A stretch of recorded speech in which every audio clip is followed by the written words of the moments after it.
changed and it's so strange. I come alive when she's not all those weeks to me.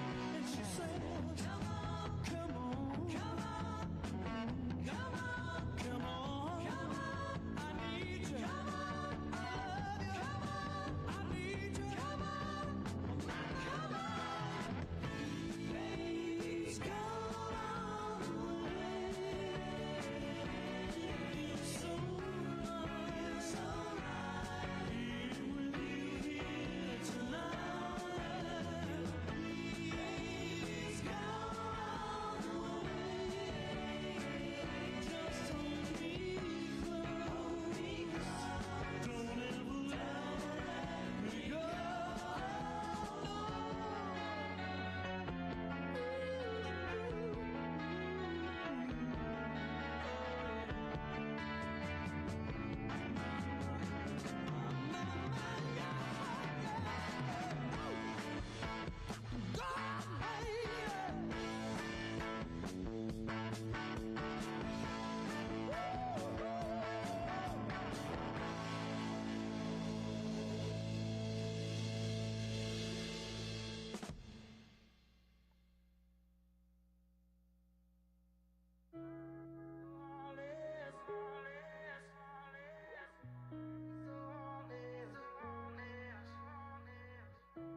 Say you're going out late, I count down till you call me.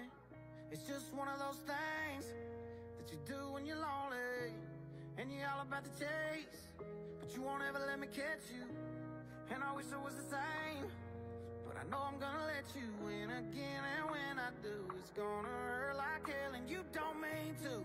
That's what I tell myself, but why you gotta be so heartless? I know you think it's harmless. You're tearing me apart, and girl, the hardest part is you're so high on attention, taking miles from inches. Leave me in the darkness, never finish what we started. Girl, why you gotta be so heartless? Why you gotta be so heartless? Look, Monday night was definitely not a night. Tuesday night was just another fight. Wednesday I thought everything would change. Thursday came and it was still the same. Friday night we went out on the town. Saturday we should've burned it down. Sunday morning came and now you're gone. I should probably know this shit by now. Oh, I should probably know this shit by now, but no, no. Why you gotta be so heartless? I know you think it's harmless. You're tearing me apart, and girl, the hardest part is you're so high on attention, taking miles from inches. Leave me in the darkness, never finish what we started. Girl, why you gotta be so heartless? Why you gotta be so heartless? Girl, why you gotta be so in between loving me and leaving, leaving? Oh, I should probably know this shit by now, but no, no. Why you gotta be so heartless? I know you think it's harmless. You're tearing me apart, and girl, the hardest part is you're so high on attention, taking miles from inches. Leave me in the darkness, never finish what we started. Girl, why you gotta be so heartless? Why you gotta be so heartless? Why you gotta be so heartless? Girl, why you gotta be so heartless?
This is a man's world.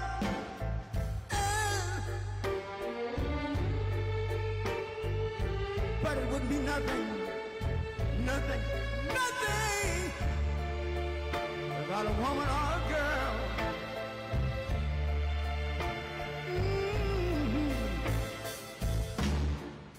You see, man made the car to take us over the road. Man made the train, carry the heavy loads. Man made the electric lights to take us out of the dark. And man made the boat over water. Like my Bible said, Noah made the ark. This is a man's world. Ow! But it wouldn't be nothing without a woman or a girl.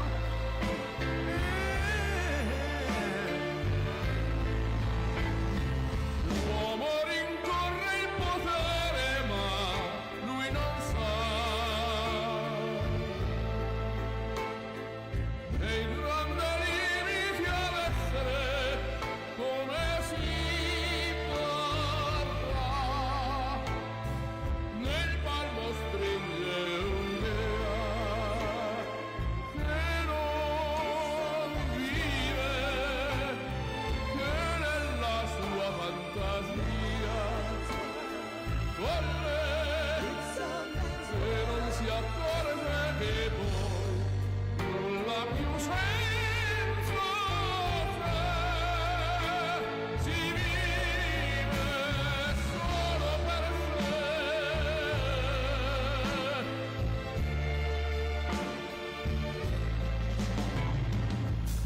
Man thinks about a little bit of baby girls and a baby boy. Man make them happy because man make them toys. But after man made everything he can. Man made lira, pesos, dollars, rubles, to buy from every good woman and every man. Ow! This is a man's world. But it wouldn't be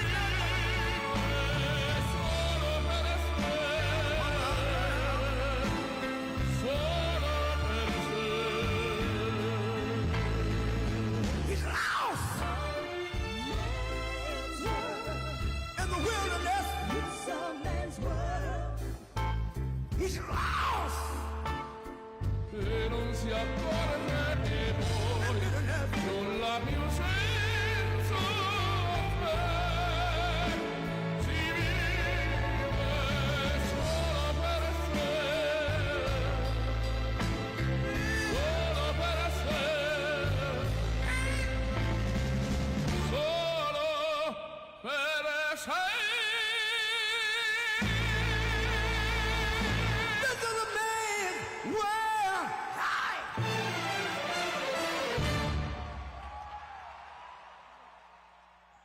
I've been selling my soul, working all day, overtime hours for bullshit pay, so I can sit out here and waste my life away, drag back home and drown my troubles away.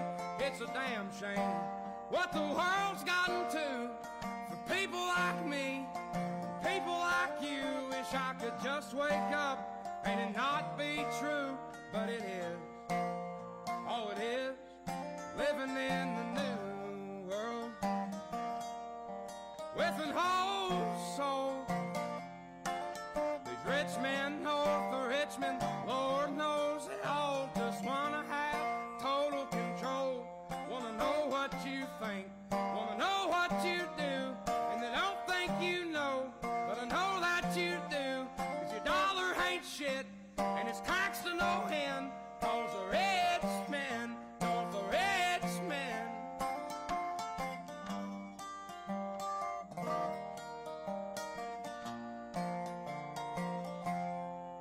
wish politicians would look out for miners, and not just miners on an island somewhere. Lord, we got folks in the street, ain't got nothing to eat, and the obese milking welfare. Well, God, if you're 5'3" and you're 300 pounds, taxes ought not to pay for your bags of fudge rounds. Young men are putting themselves 6 feet in the ground, 'cause all this damn country does is keep on kicking them down. Lord, it's a damn shame what the world's gotten to for people like me, people like you. Wish I could just wake up and it not be true, but it is. Oh, it is. Living in the new world with an old soul. These rich men know the rich men. Lord knows they all just want to have total control. Want to know what you think, want to know what you do, and they don't think you know, but I know that you do. 'Cause your dollar ain't shit, and it's taxed to no end, 'cause the rich men know the rich men.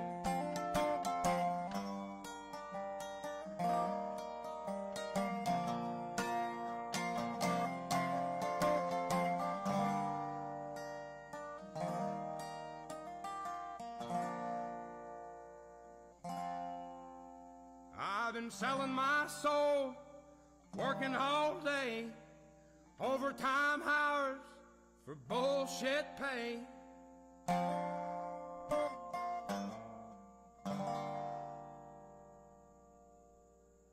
Please, please, please, please. Please, please, please.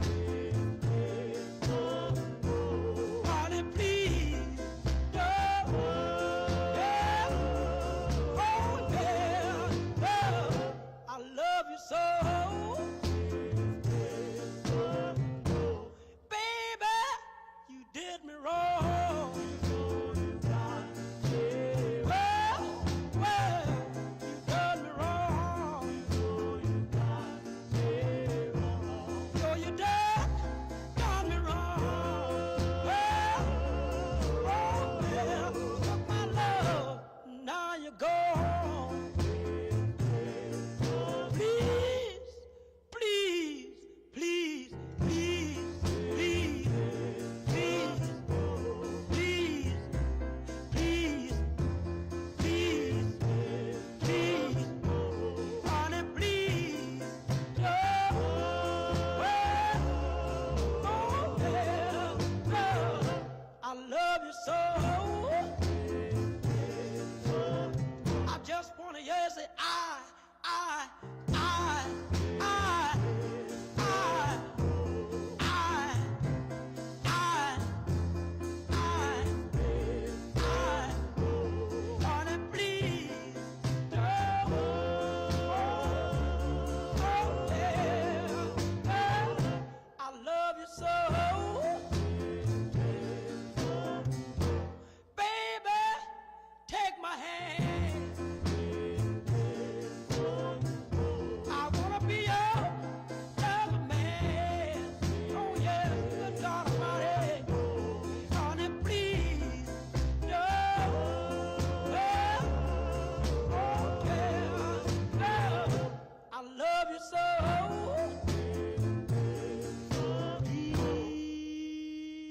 Please don't go. Please don't go. Honey, please don't go. Girl, I love you so. Please, please.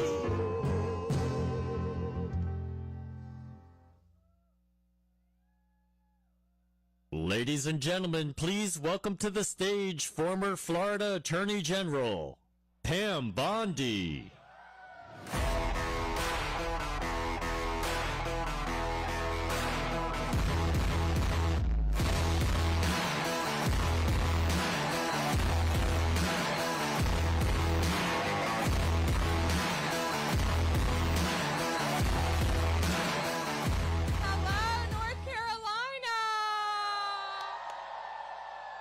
We are so happy to be here, but I have a question. Have any of you heard of Mark Cuban? So I see a lot of beautiful, smart, strong women in this audience. So I was a prosecutor for 18 years. I worked for President Trump. He's my friend. And I can tell you he surrounds himself with a lot, all strong, bright, brilliant women. And how many strong women are in this audience? I think we have a message for Mark Cuban. Underestimate us. This'll be fun. So, how many people have early voted? Yes! How many people are, early voting's closed. How many people are going to vote on election day? Okay. Bring a friend with you. Every vote counts. All right? One of my friends had a friend who had a car broken down. She picked her up and took her to the polls. Talk to your neighbors. Talk to your friends. It's not too late. Every vote counts. For all of these great congressional races, too, and I see my friend Dan Bishop in the front row. We love you, Dan. But President Trump has been out there fighting for us non-stop. And if he's out there fighting for us, we're going to fight for him. God bless you. God bless President Trump, and God bless our great country.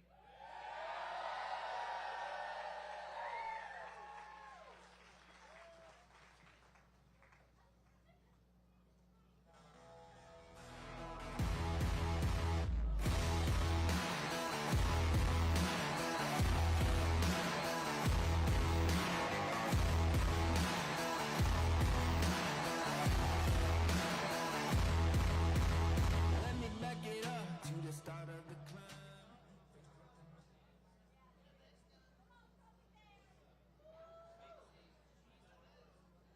Ladies and gentlemen, please welcome to the stage RNC Chairman Michael Watley.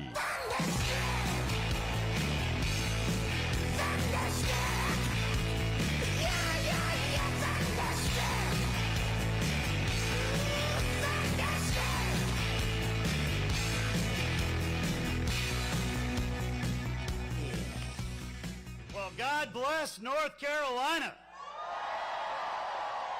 And God bless Gaston County. What a great crowd, what a great turnout. We are 3 days away from changing this country and putting America back on track. You know, you think about it in every single election cycle. It really comes down to one question. Sometimes we know what the question is, sometimes we don't. Sometimes we have to look at all the analysis afterwards. But when we look at this election cycle, we know what America cares about. We know what the voters care about. We know what every family in North Carolina is worried about. Is America going to be strong or weak? Is North Carolina going to be strong or weak? Is Western North Carolina going to be strong or weak? You know, in this election cycle, we have a comparison. We have two candidates who both have served 4 years in the White House. One of those candidates, as our borders are, led the administration to take 94 executive actions to dismantle the most secure southern border that we've ever had. She's allowed 10, 15, 20 million illegal immigrants to come across that border. Tens of thousands of convicted murderers that she's released into our country. Tens of thousands of convicted rapists that she has allowed into our country. Hundreds of thousands of convicted felons that she's led into our country, including here in North Carolina. We've got a vice president who cast the tie-breaking vote on $2.5 trillion worth of unneeded, unnecessary, wasteful government spending. And when President Obama's own economic advisor said it's going to send prices through the roof, she did it anyway. And now every single family in North Carolina is paying 25% more for their groceries, paying 50% more for their gasoline, paying 25% more for their housing unless they want to buy a house, and now it costs twice as much to buy the same house today as it did 4 years ago. We have a vice president who on the world stage stood up Benjamin Netanyahu at a joint session in Congress so she could go to a sorority event in Texas, who went to a conference with all the world leaders in Europe and told Putin, do not invade Ukraine. 5 days later, he invaded Ukraine. Not much of a deterrent. America is weak.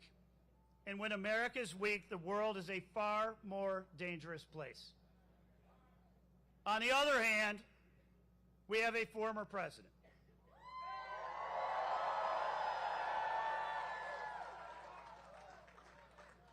Nine years ago, Donald J. Trump came down the escalator and said that he was going to make America great again by restoring our southern border, rebuilding our economy, and making sure that America is strong enough to protect ourselves and our allies around the world. And for 4 years, that is exactly what he did. He built the strongest, most secure southern border that we've ever had. Illegal detentions, illegal crossings were at record lows when he left office. He built an absolutely roaring economy. We had more women in the workforce. We had lower unemployment among blacks, lowest unemployment among Hispanics ever in history. And we were recovering coming out of COVID. Inflation was less than 2% every single year, and it was 1.5% when he turned it over to Joe Biden. We have a president, when he was there, Russia was in check. China was in check. Iran was in check. And he said to the world, we will protect our interests and our allies, and we will stand up to the bullies who want to be running over our interests around the world. So I have to ask, does America want America to be strong? Does North Carolina want America to be wealthy again? Does North Carolina want America to be safe again? Does America want America to be great again? So does North Carolina want to re-elect Donald J. Trump as our 47th president?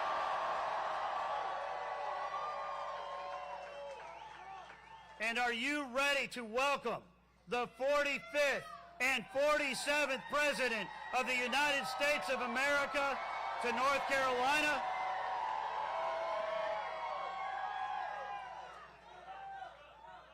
Now I got one more thing to say. We are 3 days out from the most important election of our lifetimes. How many people here have already voted? That's awesome. But it's not enough. When we get out of here today, and I want you all to really, truly enjoy Donald Trump when he comes here to Gaston County. But you have got to go home and roll up your sleeves and pull out your cell phone and go to work. Every person in this crowd, I want you to commit right now that you are willing to take 1 hour. I need 5-minute conversations with 10 of your friends, your family members, your colleagues, your coworkers, and people that you go to church with. They need to understand how important this election is. They must commit to vote. How many people here are going to make that commitment right now? Then let's get ready to welcome the 47th President of the United States, Donald J. Trump, back to North Carolina. Thank you.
When I first came into office, I cut taxes more than any other president.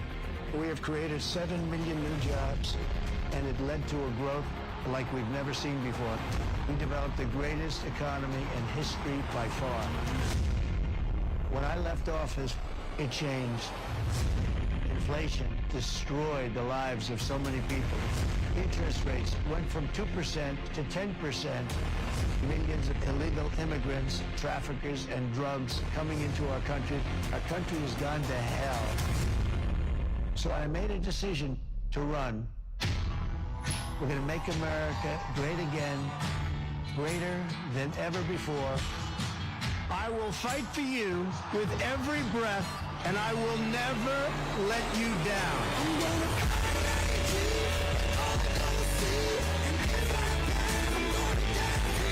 President Trump is literally putting his life on the line, and he's willing to risk it all because he loves this country. He is strong, he is fearless, and he is what this country needs right now. Our cities will be safe, our streets will be clean, and our border will be secure. We can't allow our country to be destroyed by politicians who will put their own power ahead of the interests of the American people, our freedom, and our future. The left told me to hate Trump. When you cut through the lies, you realize the truth. American families were better when Donald Trump was president. We were safer, wealthier, and stronger. So if you love this country, if you want to stand up and fight for the future of our nation, you must re-elect Donald J. Trump.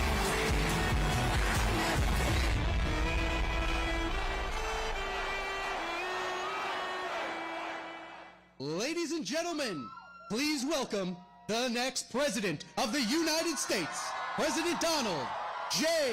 Trump. And I'm proud to be an American, where at least I know I'm free. And I won't forget the men who died, who gave that right to me. And I'm happy stand up next to you and remember still today. 'Cause there ain't no doubt I love this land. God bless the USA.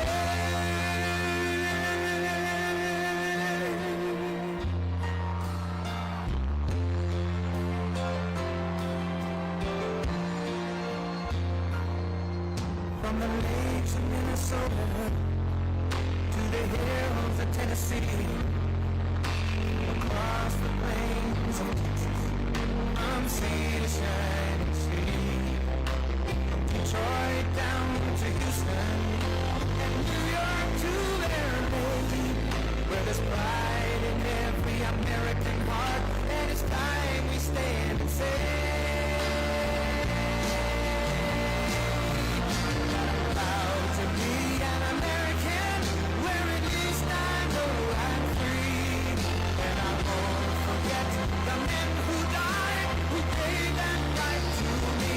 And I'd gladly stand up next to you and defend her still today. 'Cause there ain't no doubt I love this land. God bless the USA.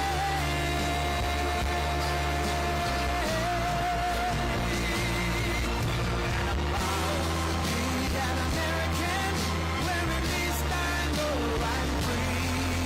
And I won't forget the men who died, who gave that right to me.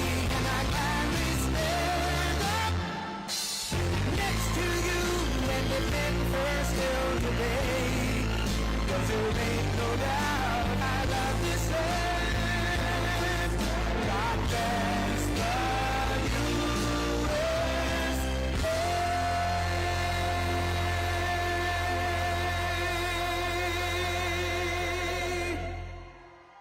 Oh, this is a big crowd. This is a big crowd. Wow.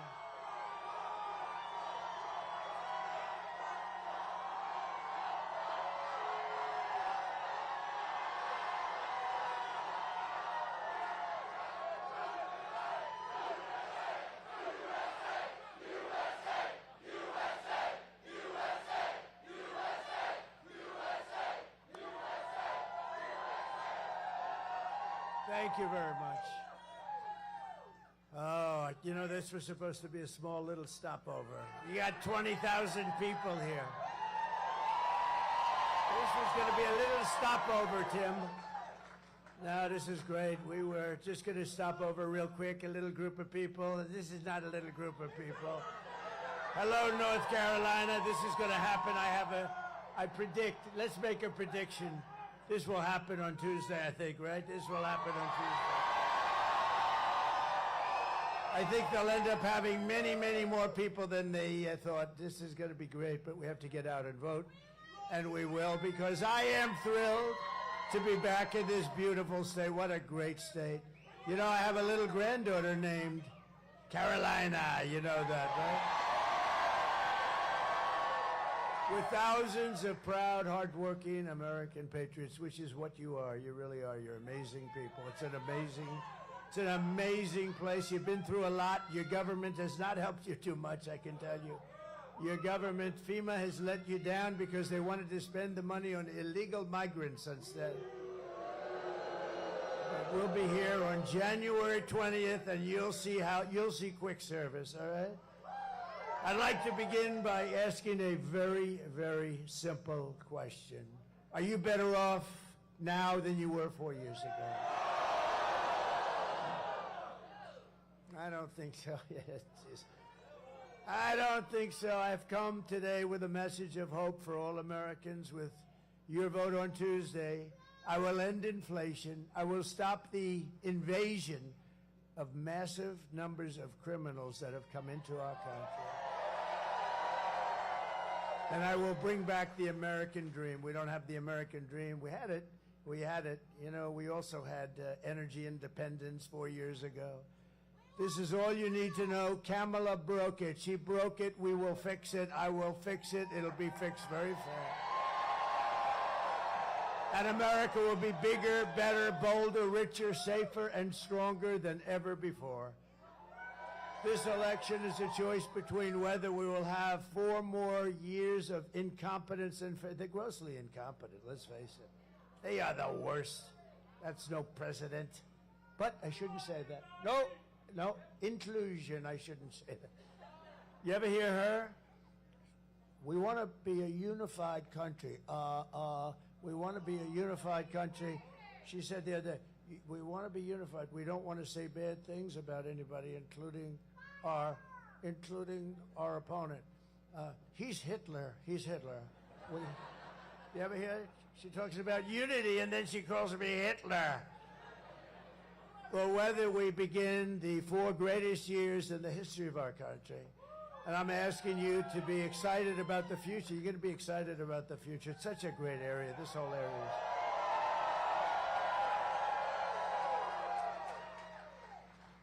And I'm asking you to dream big. Again, we're going to dream big, and we're going to make this America's new golden age. It's going to be the golden age. Every problem facing us can be solved, but now the fate of our nation is in your hands. We win this state, we're going to win the whole ball game, you know.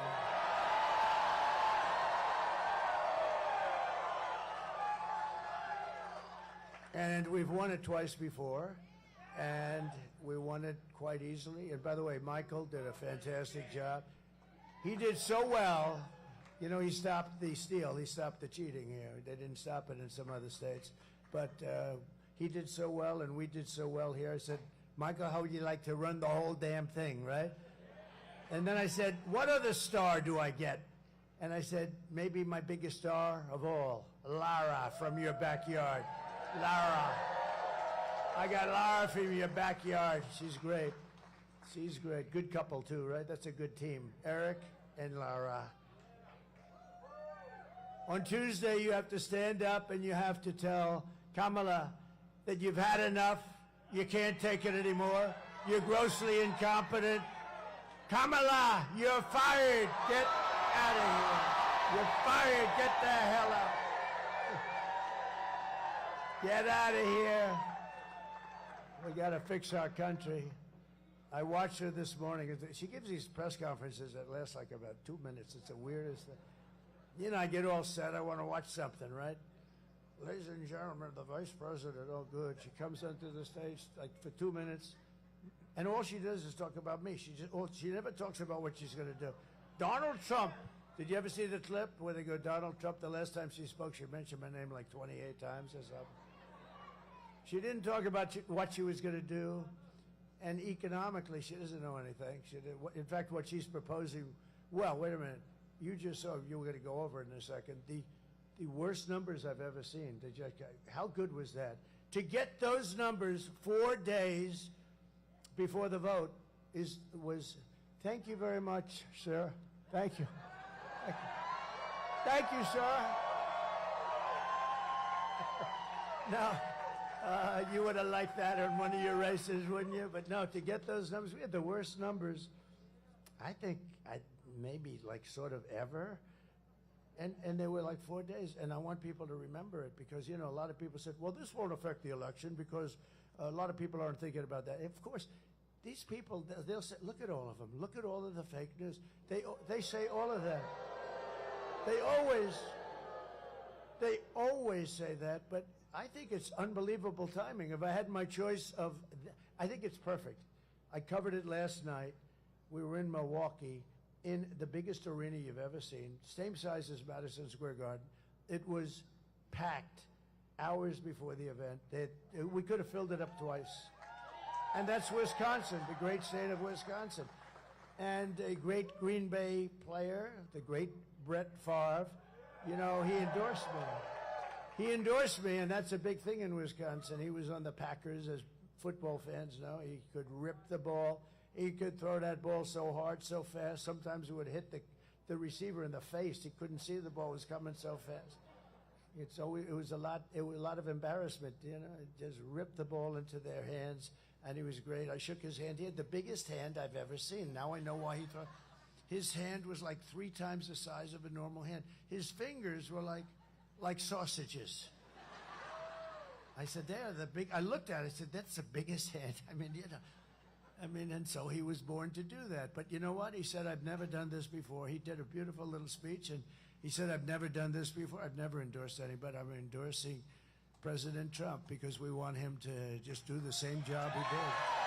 Really nice. Really nice. Never did it before. For these past few years, we've been fighting to take back our country, and it's been a failed and corrupt administration, a horrible administration, an administration that, you know, you like to see like a football coach. He brings something there. He brings a little esprit de corps. There's no esprit de corps. Biden, look at, and by the way, they're fighting like hell, the two of them. Biden said, you stole my presidency, and you're no better than I am. No, it's the same thing. I think the numbers, I think Joe, maybe, we're going to see on Tuesday, right? But I think Joe might have done better. But Joe, the reports are, look, he hates me. We had a debate. He didn't do too well, but that's okay because, you know, you don't take an election away. He didn't do well, and his numbers went down a little bit. And you know what happened? They walked in and they said, you're not running anymore. Get out. You're out of the race. This is the President of the United States that they did this. It was a coup. I don't like the word, but it was a coup.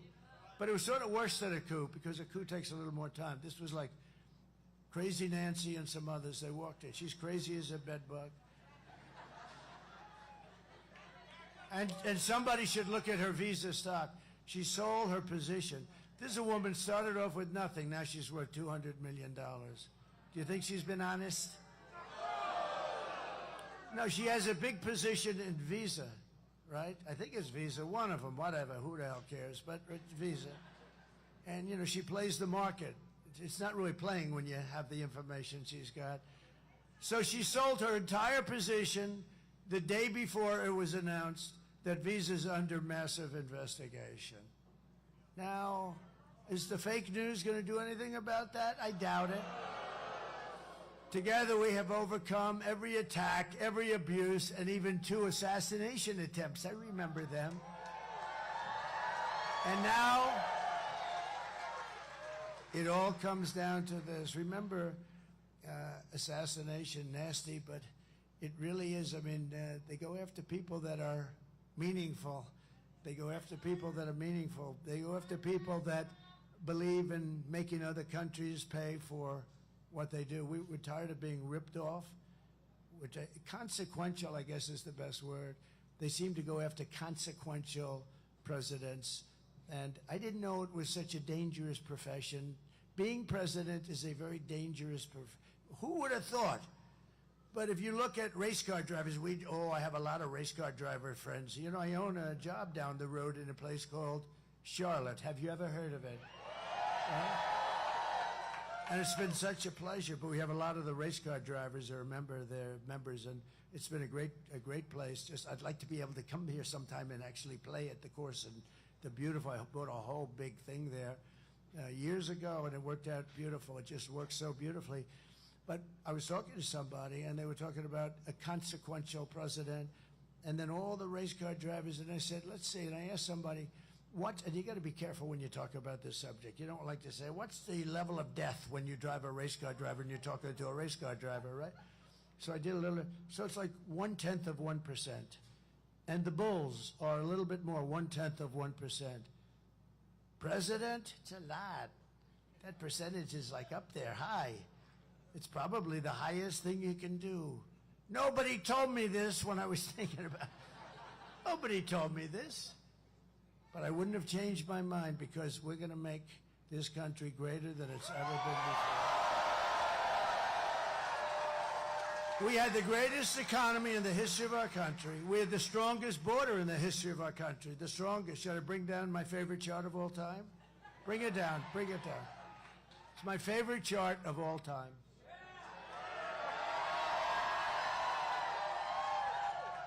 That chart I love. See, right now I'm looking over there. Well, if I was looking over there, I'm gone. If I was looking there, I'm gone. If I'm looking there was only one place I could be looking, and that's exactly right there. That's the only place. If I was looking there, no good. And I was looking there, no good. Had to be here, because the lunatic was right there. And I looked over here at the chart, which was right here. I looked over, ping. Can you imagine? I love that chart, Tim. I love that chart. I love it. Even if the numbers were bad, if those numbers were terrible, if I was like in one of the lines to the right, look, it's like an Elon Musk rocket ship. That's what happened. So that was my last day in office. That was the lowest illegal immigration we've ever had. I had it fixed. It was beautiful.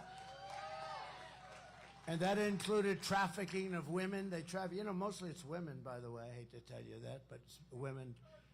325,000 children are missing. Can you believe during their administration? Nobody talks about it. They should be talking about it. That is a human tragedy. 325. Think of what that is. That's take your biggest stadium and multiply it many times and load it up with children. That's what we're talking about. 325,000 children are missing. But look at that. That's the lowest it's been. All those people that you read about that got killed most likely wouldn't have happened. And all that guy had to do is he could have gone to the beach. All he had to do is leave my people. They were doing an incredible job. We have guys like Tom Homan and fantastic people. And the Border Patrol guys are fantastic. They just endorsed me. They said, he's the greatest president in the history of our country. I said, does that include Abraham Lincoln and George Washington? To them, yes. But the reason they said it is because to them, there's nobody that ever did the border job like I did. And I'd call them all the time. I'd bug them. And I said to them in front of a big audience, I said, how many times, she was the border czar, right? She was in charge of the border. I said, how many times did she call? And they said never. So in almost 4 years, I looked, there were like 10 officials behind me. They all gave me this beautiful endorsement. And they've always endorsed me. They've endorsed me every year. Every year, they were hoping, but they just endorsed me. They're great people. They want this country to be so good. They hate, it's easier for them to let people go in. Just go ahead in. But they don't want people to go in. They love the country, the Border Patrol, and ICE too. ICE is incredible. But I said, how many times did she call? Sir, she never called. I said, never? None of you guys? We never received a call. She never went to the border. And it's, in my opinion, the single biggest problem we have. I mean, to me, I rate it bigger than inflation. Inflation's terrible. And you saw the horrible numbers we had. The worst numbers I've ever seen, 12,000 people. We had 12,000 jobs. Nobody has 12,000 jobs is nothing. We had 12,000 jobs. It's the worst numbers I've ever seen. I'll fix that. But when she allows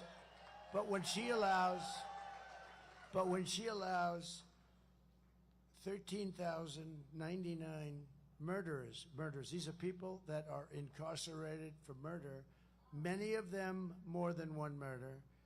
They're now roaming our country. We have no idea who the hell they are. You know who knows? Our local police, our local law enforcement, and they're going to work with us because we're going to get them the hell out. They know everything about it. So we're just 3 days away from the greatest political victory in world history. But it only happens if you get out and vote, okay? You got to get out and vote. You got to do that. I haven't felt this much heat on me in a long time. That sun is brutal. They'll say, what happened to you? You got really red. The next one, I'm doing another one. Can you believe I do 3 or 4 of these a day? Can you believe it? But this one I like. This one I like. You know what she does? She does like one and then takes a day off. I say, wait a minute. So we've gone now, I think it's 62, 63 days, something like that, in a row. I can't believe I've kept my voice. The big thing is you don't want to lose the voice. Because if you lose the voice, it's no good. It tends to not do well.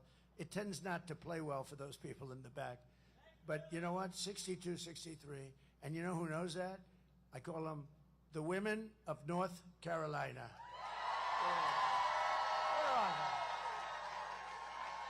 those women. There they are. There they are. But where are the women that I know of North Carolina? I can't believe. Where are they? Huh? Oh, they're coming later. Oh, I've never seen that before. Whoa. They are the most incredible. They've been to 259 rallies. Huh? There's no way they're not here. Where are they? There. Where the hell are they? Put up your hand.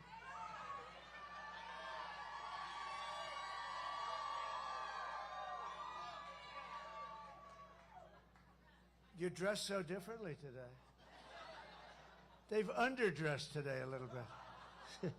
No, but I think it's like 259 or something. They've been incredible. Oh, there they are. Okay. I'm wondering, where the hell are they? Okay, good. It's good to see you all. You're scattered. I've never seen you scattered before. I put everything on the line for you, and including my life itself. I mean, in all fairness, I don't talk about it, but I did. And I need you to do one thing. We don't want your money. I don't want any money. I don't want anything. We don't want. All we want is one simple thing: get out on Tuesday and vote. Because we can't take a chance. Too big to rig. We got to make it too big to rig. We can't let anything happen. With your help, we're going to defeat Kamala Harris, and we're going to make America great again. We're going to make it great. We're going to make America great again.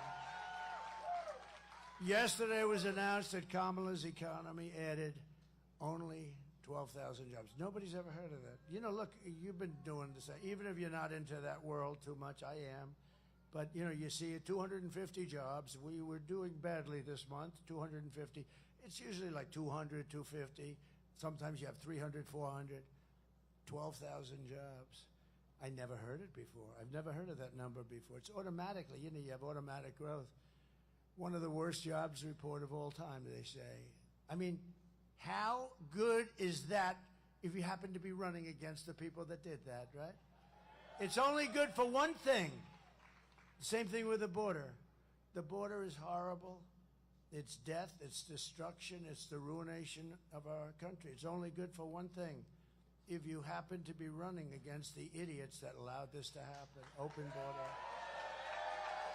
It's the only thing I can think of. There's no other reason. There's no other reason it's good. We lost nearly 30,000 private sector jobs. Think of that.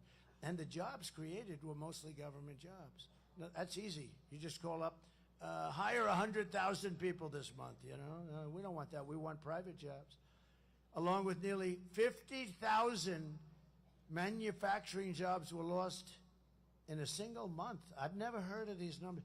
These are depression numbers, I hate to tell you. Don't worry, I'll fix it. Don't get scared. Don't worry, because I know what to do.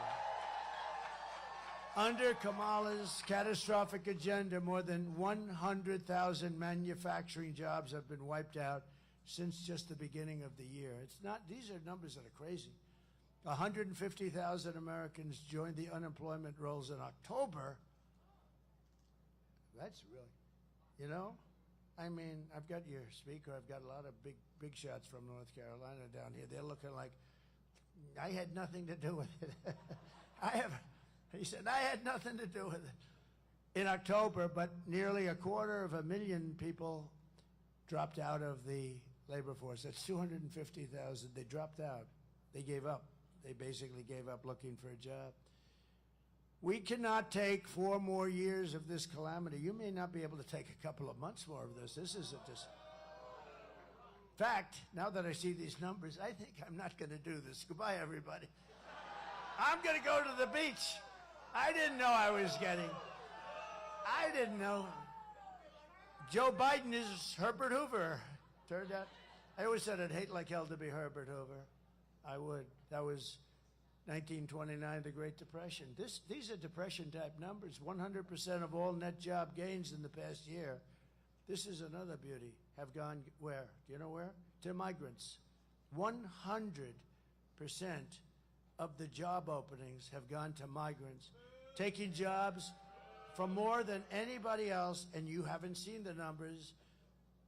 And I think your speakers should ask Washington for those numbers because they're really bad. You know where they came from? African American jobs. They've taken the African American jobs. Migrants coming in illegally have taken African American jobs. People that have done a great job. They've worked there for 20, 25 years in different places. And to a lesser extent, Hispanic jobs, but large numbers of African Americans. It's going to probably be announced right after the election. They should be forced to announce it before the election because I'll tell you, they won't get one African American vote. They're letting these people come in by the millions, and they're taking jobs of African Americans. And you're going to see it right after the election. They'll announce it. And they did another thing. They had 818,000 jobs that were fake. They were fake jobs. They were made-up jobs. They were fraud. If I did it, they'd throw you into the penitentiary for 20 years. Crooked Joe Biden. They don't call him Crooked Joe for a reason. I mean, it's a reason they call him that. He's a crooked guy. And she knew everything about it. They created 800, and you knew this? It came out like 2 weeks ago, a week ago. They created 818,000 fake jobs. And on top of it, it was just announced that they had to readjust last month and create another 112,000 fake jobs. So they thought that they'd do the readjustment. Now, there's never been a, usually it's an adjustment of like 2,000 jobs or something. So this is almost 1 million jobs that these people defrauded you on because they wanted they wanted to go into the election with at least a decent picture. Wasn't great, but at least a decent picture. And we had a whistleblower that blew the whistle and told them that these were fake jobs. And so they've corrected that. And now we just had another whistleblower talking about 112,000 jobs off last month. In other words, last month where the numbers were terrible but okay, not like this, they took 112,000 jobs. So that's almost 1 million jobs between the two of them. And even the $12,000, you're going to see that that's probably a fake number too. We probably went into negative numbers, which hasn't happened in generations. So I stand before you today as the only candidate who can rescue our economy. This is a really bad thing that's happened. From obliteration and restore it to strength, prosperity, and greatness. And you know what I'm going to do? The first thing, unlike her, they say, what are you going to do about the economy? Well, I grew up in a grass piece of land. I had a backyard that had grass on it. Remember the debate? She said, I grew up with grass on my front yard and some grass on my back. And I'm saying, what the hell is going on? See, I have a little more aptitude for this. I'm really good at this shit. So let me just, you know what we're going to do?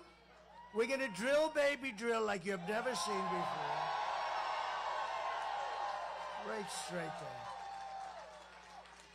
And for the people in Pennsylvania, we're going to frack.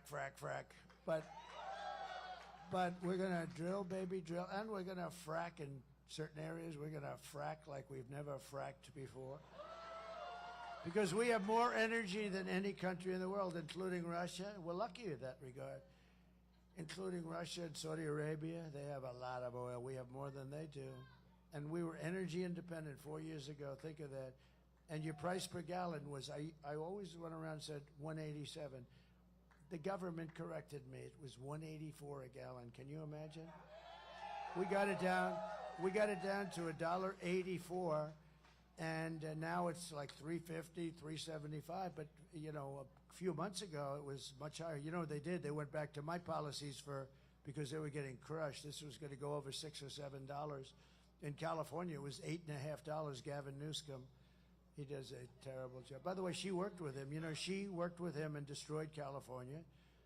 And that's Kamala we're talking about. She worked with him, destroyed California. When she was the DA of San Francisco, she destroyed that city. She's the one responsible for the destruction of the best city, probably the best city in our country. And we're not going to let her do that to the United States of America. We can't. If my opponent knew how to fix the economy, it would have already been fixed. So I say, why didn't she do it? Do you ever see where she stands the other day? We are going to do this And that I just keep going, why haven't you done it? Why haven't you done it? Why haven't you done it? She's going to do it. She's been there for 4 years, almost 4 years. Why the hell haven't they done it? Now today even, she's got some kind of a scheme. Yeah, it's a scheme, but it is a scheme. That she wants to do something, and she announced today, it's I don't know, something, whatever. Doesn't matter. It's all a lot of bullshit, that's all it is. She announced a scheme. She's going to do something. And when I go to office, when she goes to office, do it tonight, do it today. You don't wait. She's going to wait. I've got a plan that I'm going to do this or that. Oh, good. Well, do it now. Do it right now. You know, if it's any good. No, she's a total fake. If Kamala, and she's incompetent, which is perhaps worse. If Kamala wins, you are 3 days away from the start of a 1929-style economic depression. I believe that. You know, we have a lot of great analysts. Scott Bessent is one. He's one of the smartest guys on Wall Street. A real, you know, I call him 182, 184, double her IQ, like double, maybe triple. But they say the only reason the stock market is doing good is because they all think Trump is going to be elected. So I believe that's true. I believe it's true. No, but you have a lot of them. You have this Scott is one of the hottest guys. I hardly know him. I don't know him. But he writes all the time. He thinks that they think that Trump is going to win, and every time we have a good day, you can check out the market, but it seems like the market does very nicely. If I win, you are 3 days away from the best jobs, the biggest paychecks, the brightest economic future that the world has ever seen. Kamala's inflation nightmare. I mean, our economy is bad because of the inflation. No matter how well it does, the inflation just ripped it to pieces. We had no inflation. I had no inflation, virtually nothing. And now they have much higher than what you see, because when you see it, they don't put some of the higher numbers in. It's like the crime reports. The FBI forgot to put a few cities in there, like the worst cities in the country. So the crime report looked like it was pretty even. I said, well, how come? I don't want to mention the cities because I'm trying to get their votes, okay? I don't want to mention, I want to get their votes, but you can imagine. But they forgot to put a few little cities in there. They're big cities, actually. And then it turned out to be 45% increase in crime. A little difference. It's pretty sad when you have to rely on the FBI and they give you phony numbers too, right? Kamala's inflation nightmare has cost a typical American family $30,000 in higher prices, and now she wants to impose the largest tax hike in American history and raise your taxes by $3,000 a year. This is the only person I've ever seen that's running for office that says, we will raise your taxes. You know, all my life I've watched politicians, and they're always saying, we will cut your taxes. We are going to cut. Some of them don't even mean it, but they say it. This one says, we're going to raise your taxes. Well, I want to give, this might be the only time I ever give her credit. If that's true, at least she's being honest. Okay? Right? But I've never heard it before. But at least maybe she's being honest. But and if she is, maybe that's even worse for you now. Because she wants to, when you think about it, she's going to raise your taxes. I will massively cut taxes for workers and small businesses. And we will. And we will have something that I think is just great. You know, she came out with it right as soon as I said it. A couple of weeks later, she came out when she's making a speech. And she said, and I will have, and she said it quickly because she knew she was going to get hammered. I will have no tax on tips. No tax on tips. She got hammered. But we will have copycat. He said copycat. We will have no tax on tips, no tax on overtime, and no tax on Social Security benefits for our seniors. All right? Which of them is the best? Okay, ready? We'll just do this quick. This is a free poll. Because, you know, I pay these guys a lot of money, these pulses, and I don't even think they send people into the field first. Let's see, it's 5149. Now, send me a check for $300,000, right? I don't think they even send people into the field. You know what that means. You know, they're supposed to have hundreds of people that go into the field. They make a lot more money when they don't even bother. They say, Trump is leading 51-49. By the way, I think we are leading. You know, we're leading in every poll. But you're going to prove on Tuesday that we're leading by a hell of a lot more than just saying we have to do it. We have to do it. Okay, ready? No tax on tips, right? No tax, wait. We'll go no tax on tips, no tax on overtime, no tax Social Security. Ready? Face it, number one. Which is the best of the three? No tax on tips. Well, that's not too good. Do any of you work in restaurants? Or who works in a restaurant? Not too many people. You get a lot of money in this place. All right, because when I do that in Nevada, when I do that in Las Vegas, I say no tax on tips. I have to stop the speech, leave the podium for 20 minutes. It blew everything away. Okay, again, no tax on tips. No tax on overtime. I see. That's right. All those houses you build, yeah, that's good. That's no tax on Social Security benefits.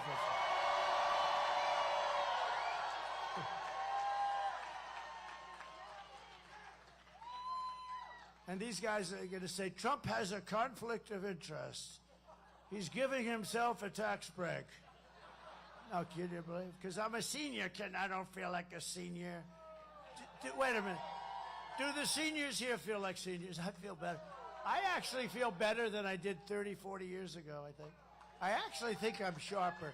Now, there'll be a time when that won't be, but I feel I'm sharper. You have to be sharp when you can escape these monsters back there.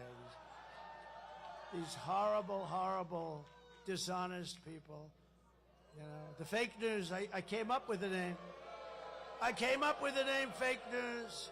Unfortunately, there's a mistake with the fake news. The term is not strong enough. I need a strong. It's fake is the least of it. They are totally corrupt. To lift up American families, I will protect and expand the child tax credit we created. We created it. And I will support a tax credit for family caregivers who take care of their parent or loved one. These are great people.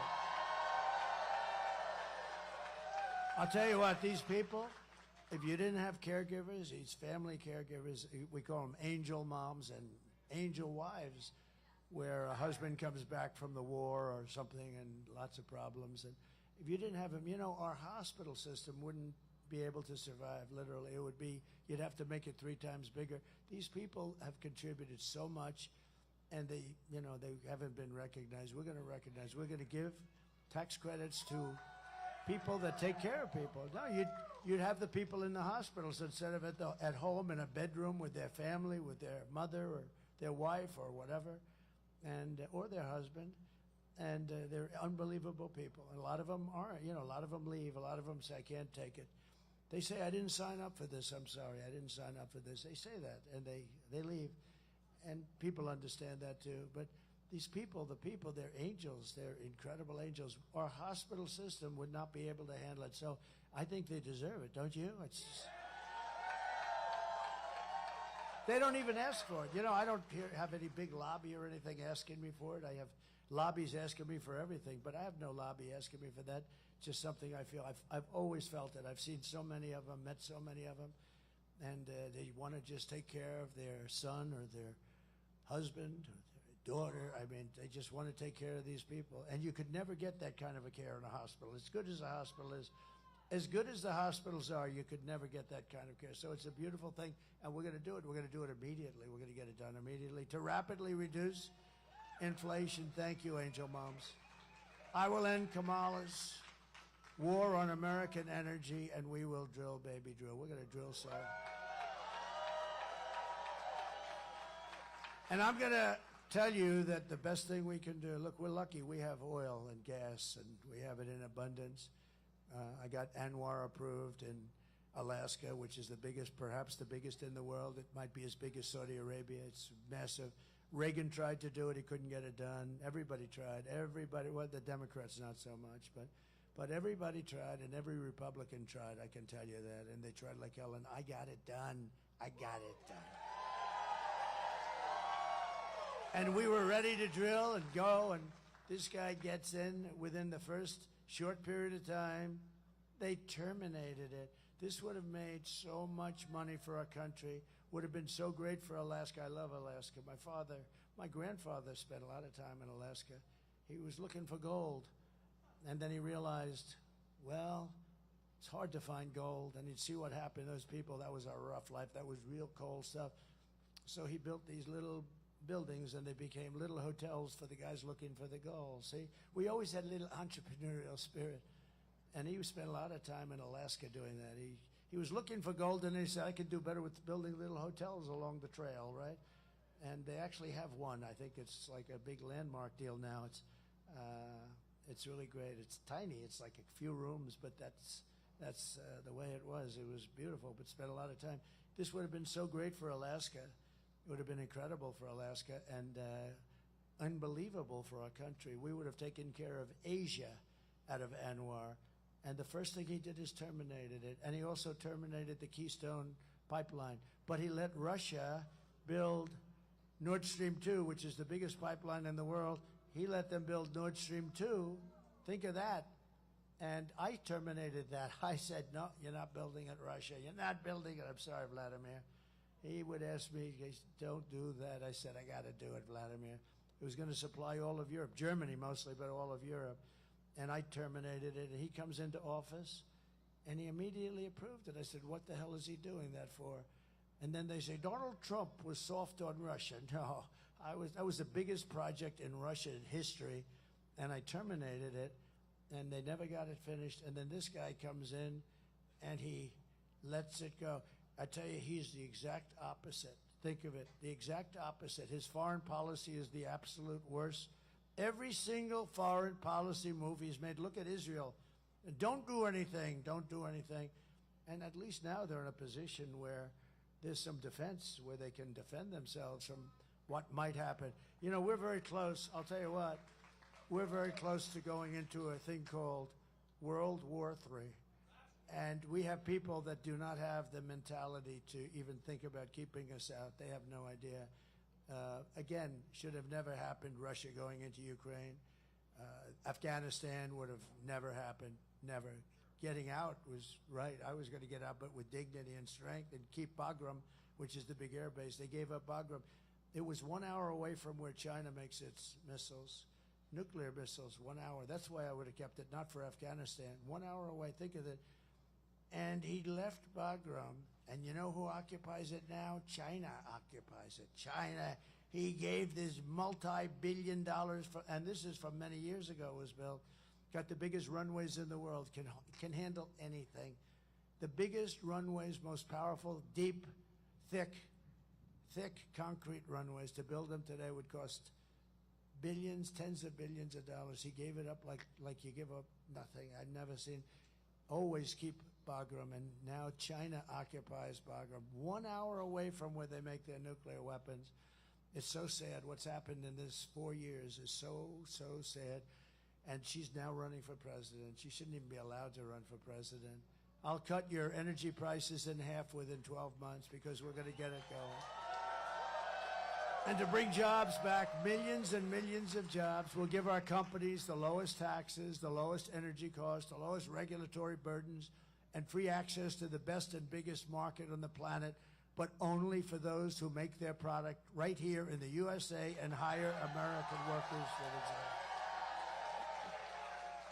We're going to bring your furniture guys back.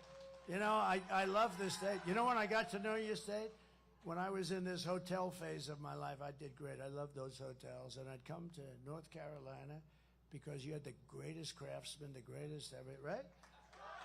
And they're mostly gone. Where are they? Oh, they were in China. Not them. They didn't even take them. They end up getting jobs where they don't want to do that. They were the most incredible. I said, could you do something with the arm of that chair?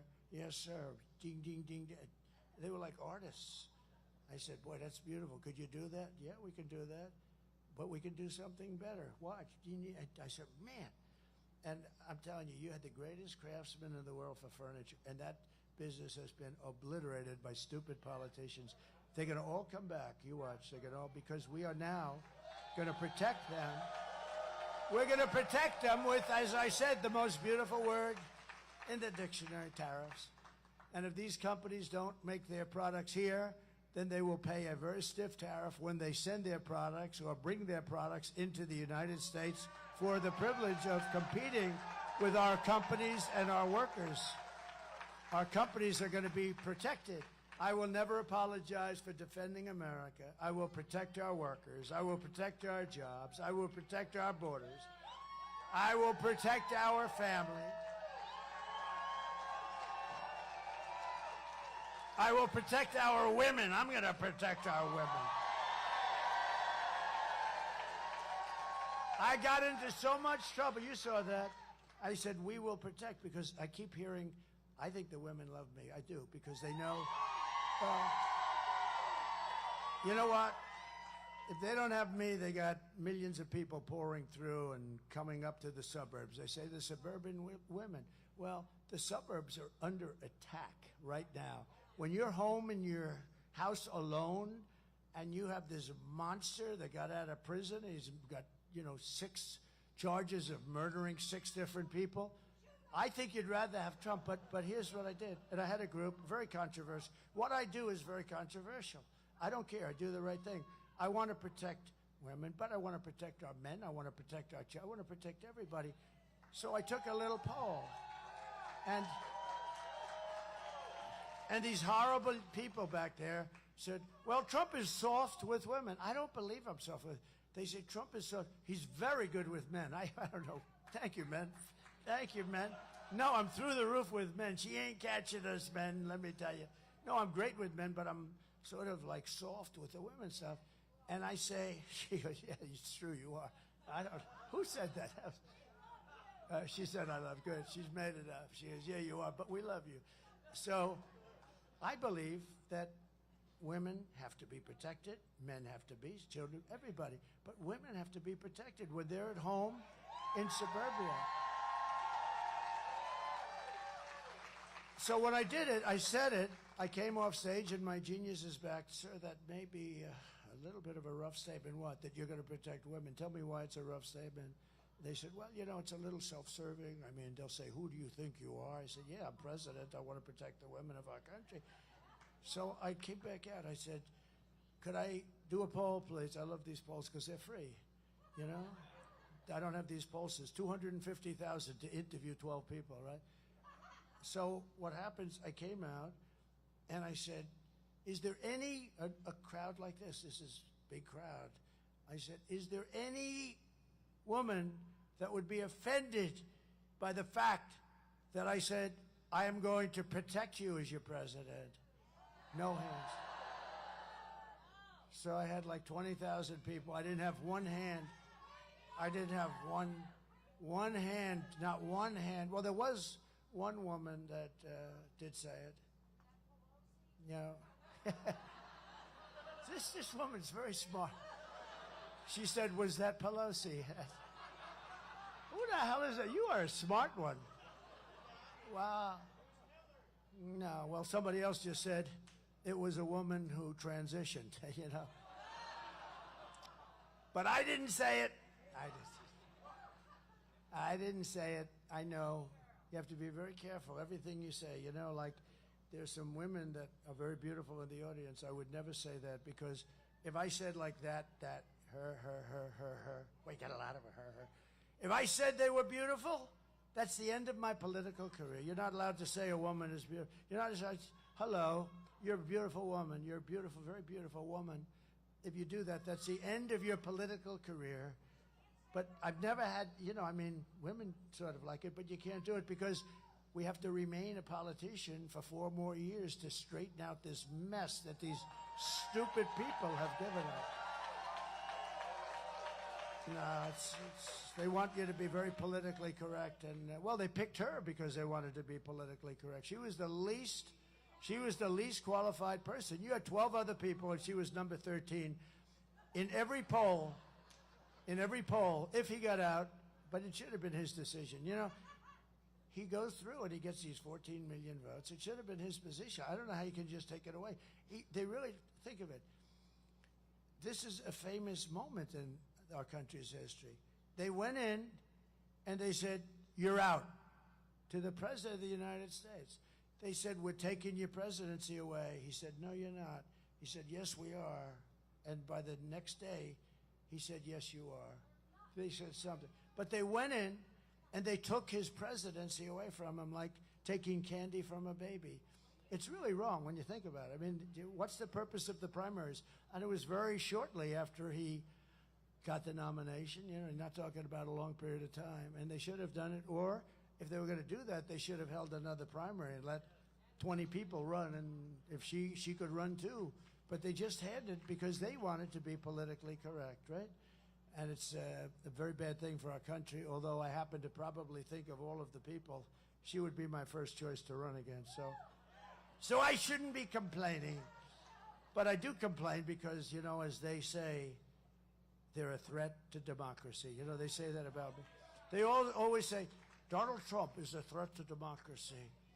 He has promised to go after his political opponent and put them in jail. He's terrible. He's promised to put them in jail. That's what they're doing to me. Okay? That's what they're doing to me. Right? Did you hear these people? This stupid woman, she's saying, he has said that he's going to put people in jail. And he's going to go after this one and that one. I won't mention their names. But he's going to go after them, put them in jail. And I said, how stupid. That's exactly, I had like 20 calls. She's talking about this. That's what they're trying to do to you. They're trying. But we're going to be very successful. You know, we won the big case in Florida, right? We won a lot of them. They're scammers.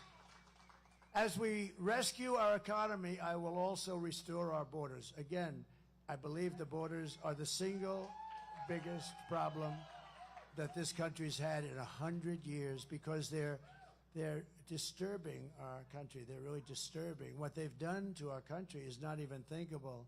Over the past 4 years, Kamala has orchestrated the most egregious betrayal that any leader in American history has ever inflicted upon our people. There's never been anything like this. Again, murderers, drug dealers, gang members, people from mental institutions, the worst people, criminals of all kind. Venezuelan crime is down 72%. Our crime is through the roof. Tell David Muir, he's a real stiff, what a dope. Tell David Muir that he was wrong when he said, well, American crime is down. Because I said crime is up, it's through the roof. I turned out to be right the following day. Tell David Muir our crime is through the roof, and the migrants are causing a lot of it. But she's violated her oath of office. She's eradicated our sovereign border and unleashed an army of gangs and criminal migrants from prisons and jails, from insane asylums and mental institutions. You know, when I say insane asylums and then I say Dr. Hannibal Lecter, does anybody know? They go crazy. They say, oh, he brings up these names out of, well, that's genius, right? Dr. Hannibal Lecter. There's nobody worse than him. Silence of the Lambs. Who the hell else would even remember that? I have a great memory. But they always hit me. I don't bring it up too much because I have to take such a... He brought up Hannibal Lecter. What does that have to do with this? What is it? It has everything to do with it, right? That's who we're allowing into our country. And we don't want to allow that into our country. So I've done something for you that I haven't done in 20 speeches. I brought up Dr. Hannibal Lecter, and we're allowing him in our country. You watch these fake people. They'll say, again, he brought up Hannibal Lecter. It has absolutely nothing to do. You know, I do the weave, right? The weave, it's genius. You bring up Hannibal Lecter. You mention insane asylum, Hannibal Lecter. You go out. Now, there'll be a time in life where the weave won't finish properly at the bottom. And then we can talk. But right now, it's pure genius. Hey, I have an uncle, my uncle, Uncle John, my father's brother. 41 years at MIT, longest serving professor, has so many degrees, he didn't know what the hell to do with them all in the most complicated. I understand a lot of this stuff, you know, I believe in that. Like, I mean, Jack Nicklaus is not going to produce a bad golfer, right? You know, that's the way it works. It's just one of those things, and it's in the family, and it's whatever, but we have to save this country. We better save this country. And the biggest problem we have one of the biggest problems is them, because if we had an honest and honorable press, my job would be so much easier. It'd be so much easier. They have forced so many good people out of politics. That's a shame. So many great people have been forced because of them. They're bad people, but they're going to get better. They've lost a lot of credibility. You know, when I first started, they had a 92% or a 93% approval rating. Now they have lower than Congress. The fake news has a lower rating than Congress. How do you get lower than that? But these criminals come from Venezuela, from the Congo, stealing countless American lives. People are coming from countries you've never heard of. 181 countries this year so far are represented. Many of these countries you've never heard of. Today I want you to hear directly from an incredible mother who I met a week ago, whose world has been totally shattered by Kamala Harris's open border. How stupid it is, her open border. Please watch. Sunday night, I asked her to not stay up super late because of her coming to work with me in the morning first to do her summer school. She said, okay. I told her good night and I love you. I went to bed, not realizing that that was going to be the last time I saw her. We're best friends. Yeah. We're going to shake it again. I woke up to notice she wasn't in her bed. I'm in my heart trying not to lose my mind because I don't know where she is. I finally remembered her phone had a location on, and her phone was pinging just 2 minutes down the road, right behind the skate park. I start driving to the direction the phone was being pinged at, and I see a couple cop cars with lights on.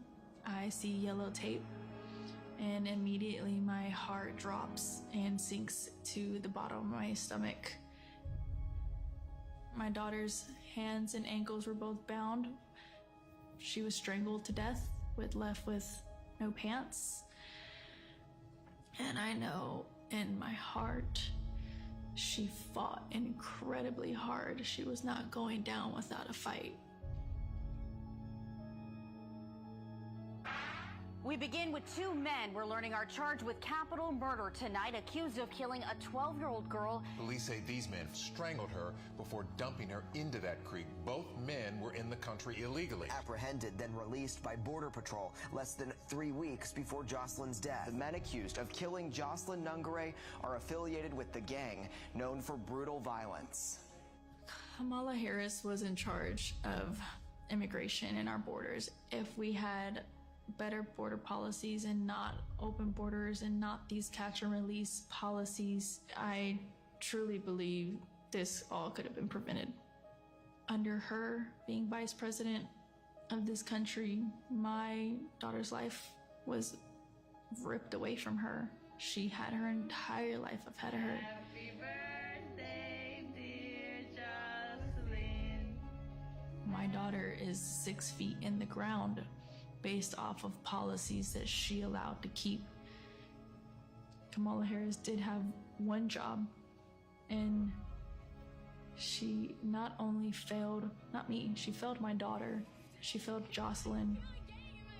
You know, she was only 12. President Trump reached out, gave me his sincerest condolences as not a former president, but just as a father, someone who cares.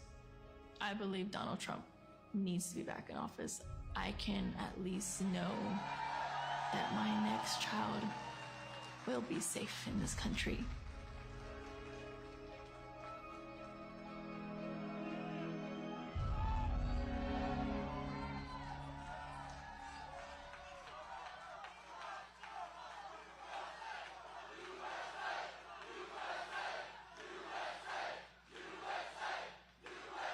Thank you very much. I mean, how sad is that? A couple of days old, shot a couple. Everybody that's seen it, I mean, I saw very strong people. I saw some very strong he-men, very tough guys crying like hell when they read it and saw it. But you have many, many cases like that. And then you have other forms of murder, too, with guns and being run over with cars and trucks. many forms of crime are being committed by very dangerous people that have been allowed to come in. Don't forget, these countries are very smart. I know almost all of the heads are very smart. They're very streetwise. They want to get their prisoners out. They don't want to take care of them. It's expensive, so expensive. They want to get the criminals off the street. They have no place to put them. But now, with the open border, as soon as it happens, I told you at meetings in North Carolina, I said if they do open border, every country from all over the world, they're going to be dropping their prisoners into this country, and their criminals in the street. That's why the crimes are down all over the world. They're down. Think of it. They come from far away. The Congo has a rough prison system, a system that makes ours look like it's Trump International Hotel. No, it's a rough system, and they're taking them out of that system. Think of the money they save, not having to take care of somebody for 50 years or whatever it may be. And all of the countries are covered, and all of the continents are covered. 180 or 181 countries. Can you imagine that? And then you see something like what happened with Jocelyn, or what happened with Lake and Riley, what happened with so many others. Far too many to even discuss. But this was a woman I met when I got the endorsement from Border Patrol. That's when I met her. She was such a nice woman. I said, so what happened to my daughter? And I guess they came and took her out of her room or something. It's not even believable. So when you vote on Tuesday, vote in honor of Jocelyn and Lake and Riley and Rachel Morin and every American who's been stolen from us. Maybe you vote in honor of the 325,000 missing children. Think of that. Who would even believe it could be like that? 325. And they're responsible, just like they pulled the trigger of a gun, they're responsible for that. The day I take the oath of office, the migrant invasion ends and the restoration of our country begins. In Ohio, a small town of 3,000 people has just been besieged. So you have 3,000 people, and it's just been besieged by an influx of 3,000 illegal aliens from a country 6,000 miles away that doesn't speak the language and that nobody ever heard of.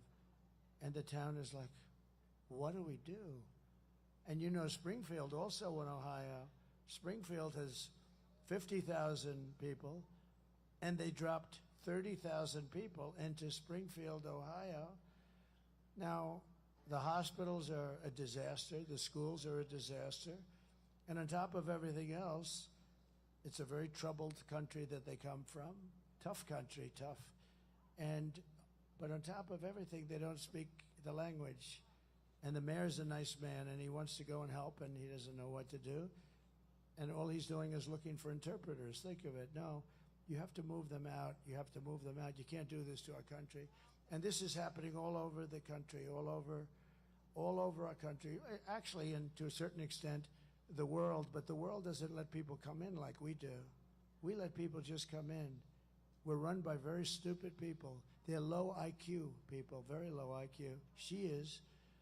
If Kamala is reelected, every town in America will be turned into a squalid, dangerous refugee camp. That's what's happening.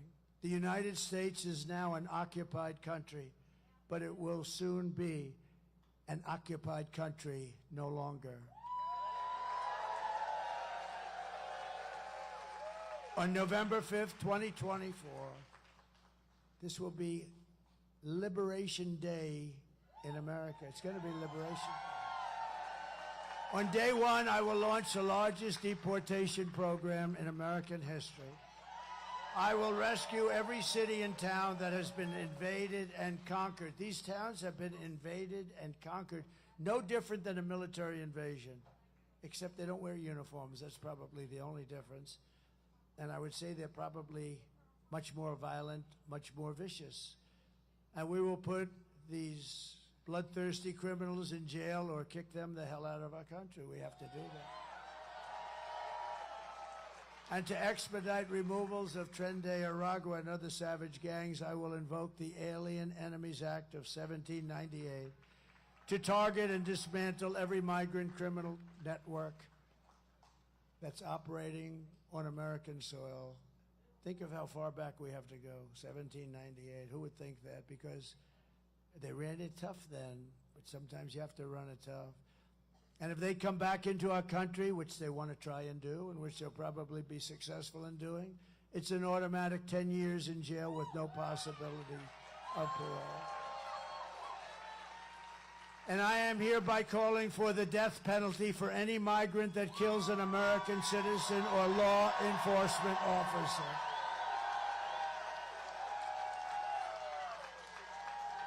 Have no choice. And I will immediately ban all sanctuary cities in the United States of America. Sanctuary for criminals. Despite all of the damage that Kamala has caused, she spent the final week of her campaign comparing her political opponents to the most evil people, mass murderers, all of us. Then Joe Biden called, and he said that we're garbage. We're all garbage, remember?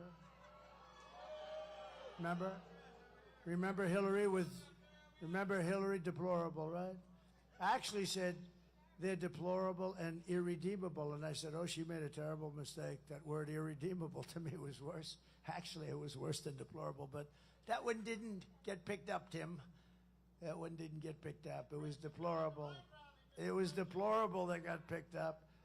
And how did that work out for Hillary? Not too good.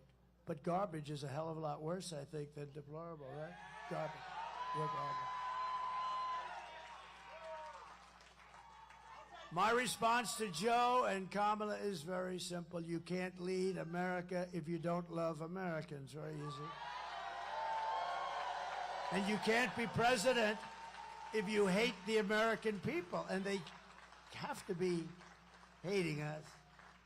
Everything Kamala says is a lie. Her entire campaign is one hoax and slander after another. But the only way to stop the lies is to swamp them with your votes. You got to do that on Tuesday.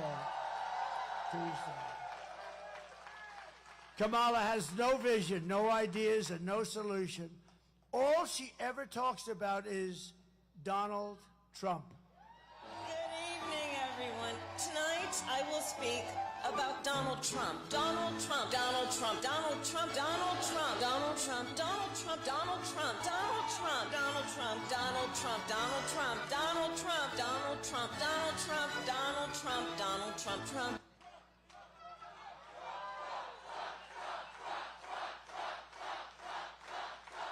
Thank you. Thank you very much. There are some people who thrive under pressure, and there are some people that crack, and you got to see her. She's not looking good. I watched her news conference. It was bad. If Kamala can't handle an interview with Joe Rogan, then she can't handle the presidency, and she certainly can't handle Putin and President Xi of China. She will get overwhelmed, a meltdown, and millions of people will die, perhaps. And this is not a charity event.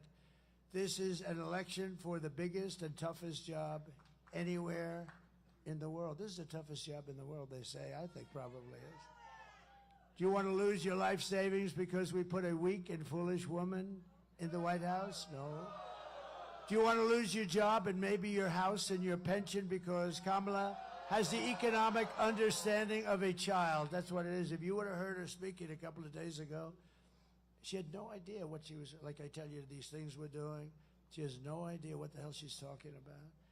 Would you trust Kamala Harris to talk to Russia or China and talk them out of a war? Think she'll talk them out of a war? She'll talk them into a war. By the way, you know, she went and dealt with the Russian situation with Ukraine, and she was solely responsible. She went in, they put her there 3 days before Putin invaded.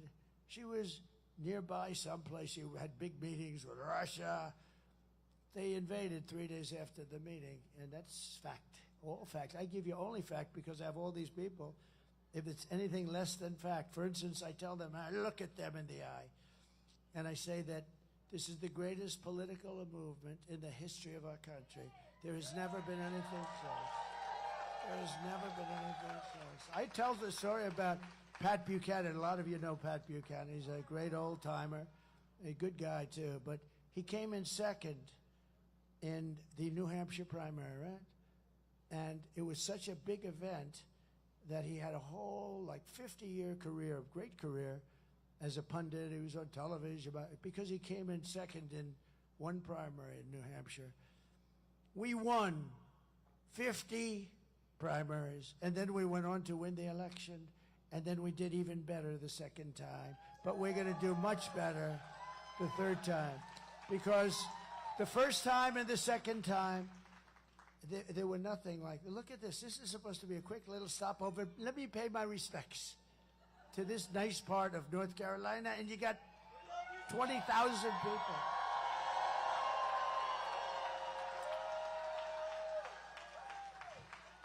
No, this is the greatest political movement, and let me give you a little information. If we win on Tuesday night, and I do hope they're going to call it on Tuesday night. You know, you spend all that money on machines.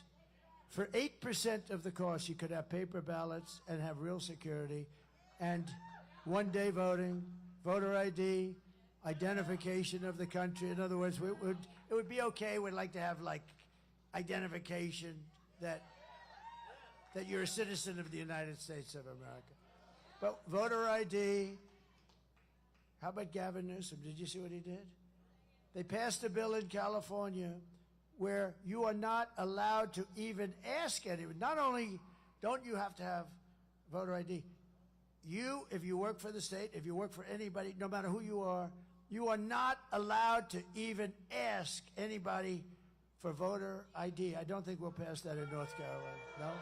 Fellas, no? I don't think that you guys are going to pay. We got a lot of the big shots from North. I have a feeling that won't be before your legislature too soon, right? No, but think of that. May I see your voter ID, please? Arrest him!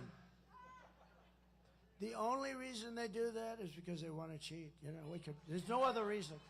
They want to cheat, and they do cheat. They cheat like hell. That's why we say too big to rig. Nothing is more dangerous than to give immense power to a very weak, incompetent, and low IQ person like Kamala. She's a low IQ person. She can't. I'm not allowed to say that. Yeah. A lot of wisecracks from the peanut gallery over here, Mr. Chairman. A lot of wise guys. You ought to figure these guys out. They could be good speechwriters, actually. At the end of the day, you need to ask yourself, can you afford to put someone this incompetent in charge of our country's future? And on top of it all, Kamala says she would not do one thing differently. I would not do one thing differently from Joe Biden. Now think of this. That means she's disqualified from running for president. Take a look. Would you have done something differently than President Biden during the past 4 years? There is not a thing that comes to mind. I stood there on the tarmac watching you check your watch. The chaotic and deadly U.S. evacuation from Afghanistan stunned Americans and the world and cost the lives of 13 U.S. soldiers. Would you have done something differently? There is not a thing that comes to mind. More than 13,000 illegal immigrants convicted of murder have been caught at the border and then released into the United States. An Afghan national is in custody today after being accused of plotting an election day terrorist attack. The suspect entered the U.S. on a special immigrant visa. Gut-wrenching new details in the murder of Georgia nursing student Laken Riley. The illegal immigrant suspect, who cops say committed the heinous murder, is a Venezuelan national who crossed the unsecured southern border back in 2022. 2 men investigators say are in the country illegally from Venezuela are charged with capital murder in the death of Jocelyn Nungaray. A fifth illegal immigrant accused of attacking 2 New York City police officers over the weekend showed no remorse or regret. Would you have done something differently? There is not a thing that comes to mind. Only 18% say the economy is in excellent or good condition. US inflation has hit a new 40-year high, increasing by 9.1% over the financial year. Authorities saying Train de Aragua, which has been linked with more than 100 criminal investigations here in the U.S., has now been found operating its criminal enterprise in apartment complexes. Were you the last person in the room? Yes.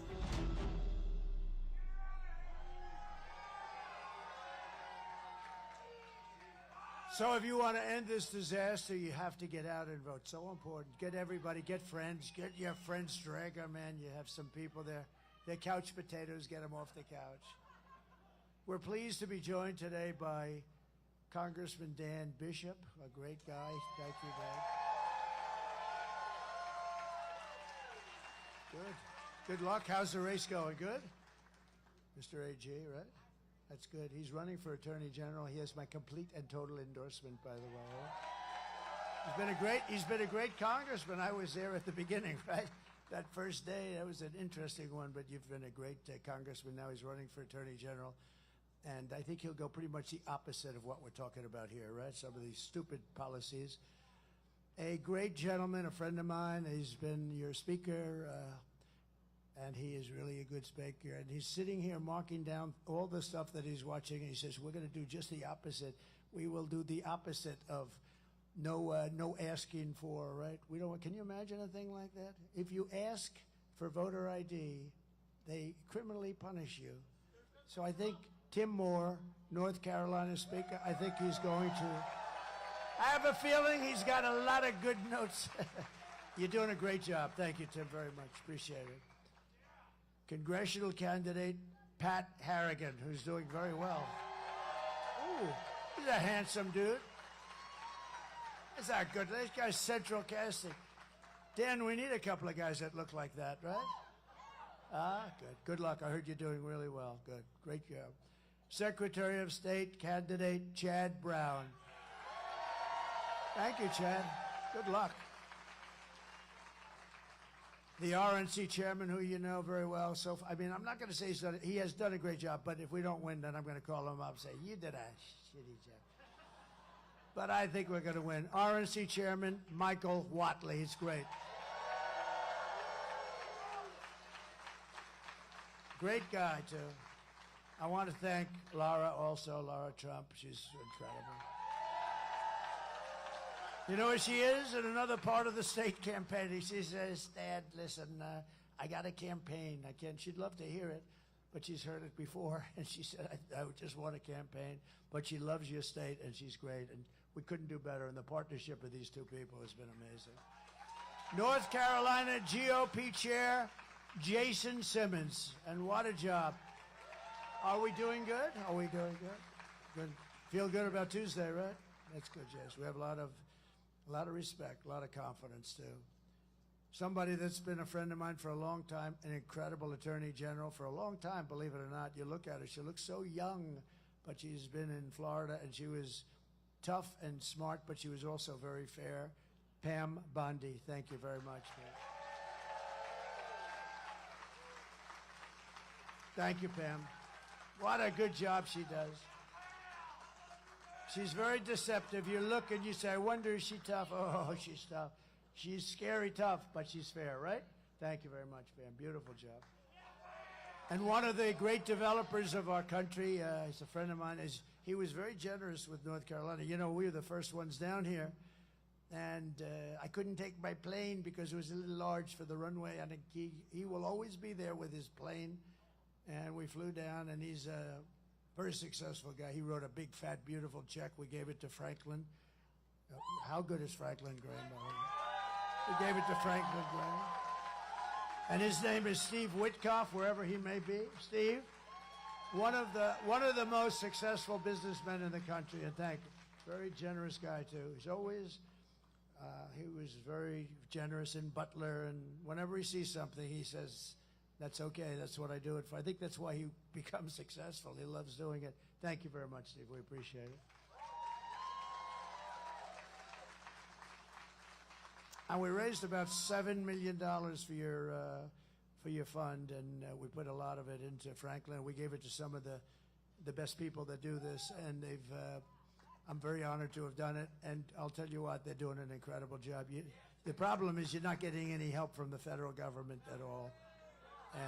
And you can do something about that on Tuesday. You just remember, because they say, and I think they mean this 100%, it's the worst job since Katrina, and it may be worse than Katrina.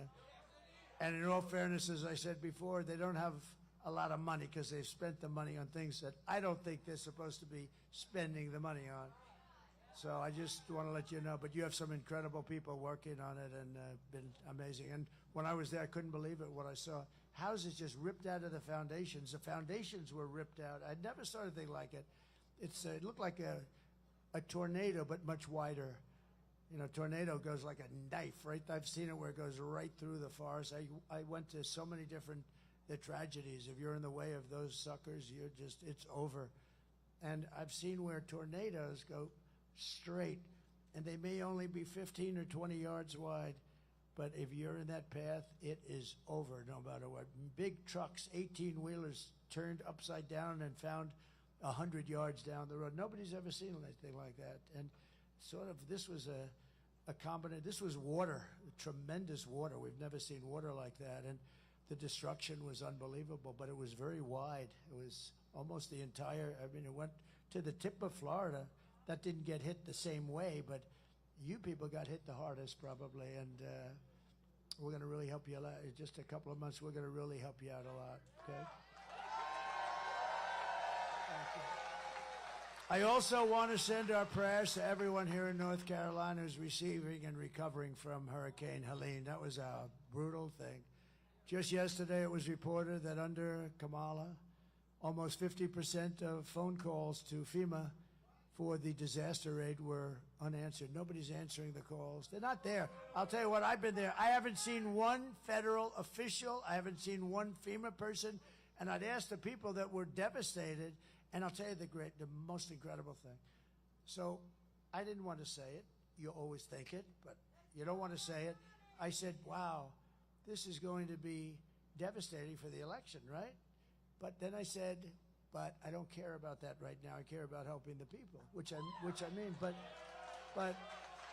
But here's the most amazing stat, and Michael would tell you, I thought if we got 50% of the vote from North Carolina, it would be great. If we got, which is bad for me because this was largely like a Trump-type area, people that have our values, our policies, et cetera, et cetera. This was really, and I would have been happy with 40 or 50%. Nobody had any idea. Then it starts, as you know, the early voting. And up till today, it's just about over with the early voting, you broke the all-time record for voting. Can you believe it? Oh, can you believe it? Right? Now, who would have thought that? I mean, you have people with no houses. You have people, I mean, many people died. People they were missing. Missing is bad, real bad in the case like this with his water like that. But they were missing. Some will never be found. But who would think that you broke the all-time record? That means you people are incredible. The heart, it's incredible. When I heard that, I said, I don't believe it, I don't believe it, but it is an amazing place. I will get you the help that you deserve. But here are the facts on Kamala.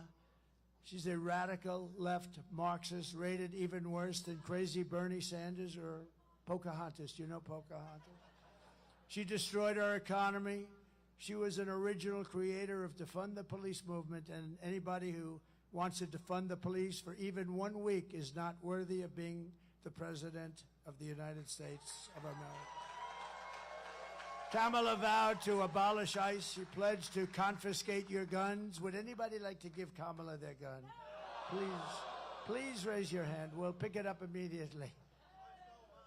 So crazy. And endorsed a total ban on handgun ownership that you've never seen anything like it. And by the way, her crime rates were through the roof. Do you know that Chicago has the strongest gun laws by far in the United States? And look what's happening in Chicago. She even called for free sex changes for illegal aliens in detention at taxpayer expense. And perhaps most importantly of all, she lied about working at McDonald's. She never worked at McDonald's. She never worked at McDonald's. So in conclusion, with your vote this November, we are going to fire Kamala and we are going to save America. We will cut your taxes, end inflation, slash your prices, raise your wages, and bring thousands and thousands of factories back to America and back to North Carolina. And we're going to bring those furniture guys back. Some of them are a little older now. Tell them to get ready. They're going to have some good years left. We will build American. We will buy American. We will hire American. I will end the war in Ukraine, which would have never happened if I was president. I will stop the chaos in the Middle East, and I will prevent World War III. We're very close to World War III. Very, very close. We will crush violent crime and give our police the support, protection, resources, and respect that they so dearly deserve. We will strengthen and modernize our military. We will build a missile defense shield, the biggest one anywhere. We're going to build it over our entire country, and a lot of it's going to be made right here in North Carolina. Made in the USA. Going to be made in the USA. We will rebuild our cities, including our capital in Washington, D.C., making them safe, clean, and beautiful again. We will teach our children to love our country, to honor our history, and to always respect our great American flag.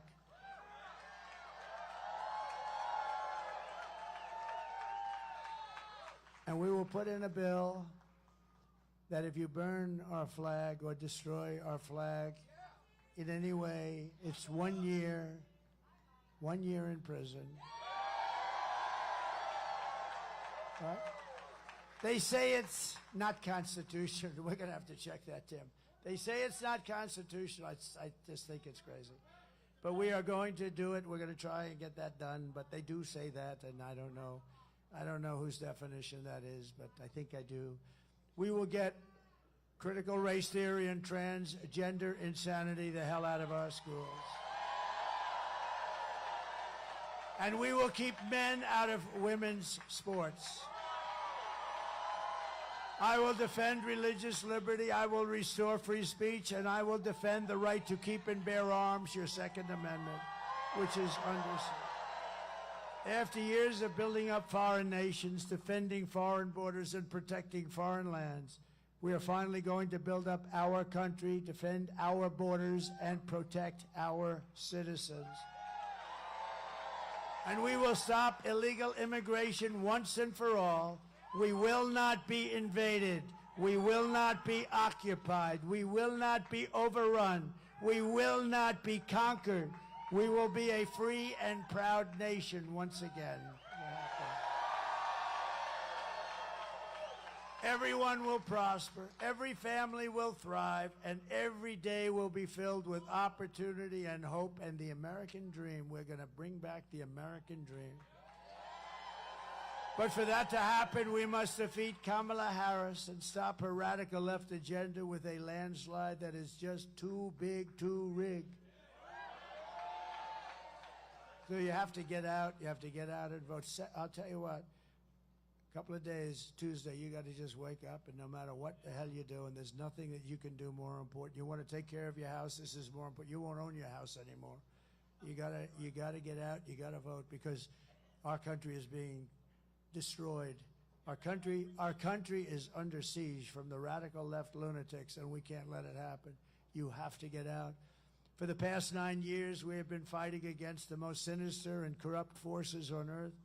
With your vote this election, you can show them once and for all that this nation does not belong to them.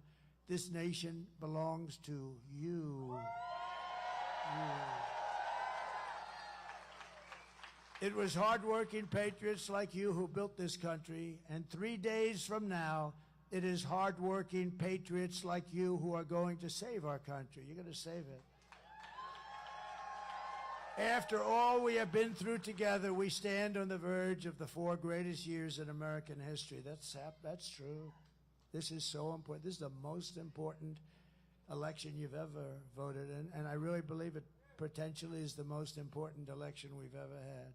With your help from now until Election Day, we will restore America's promise, and we will bring back the nation that we love. We're going to bring it back. We're going to bring it back fast, too. We are one people, one family, and one glorious nation under God. We will never give in. We will never give up. We will never, ever back down, and we will never, ever, ever surrender. Together, we will fight, fight, fight. We will win, win, win. We will vote, vote, vote.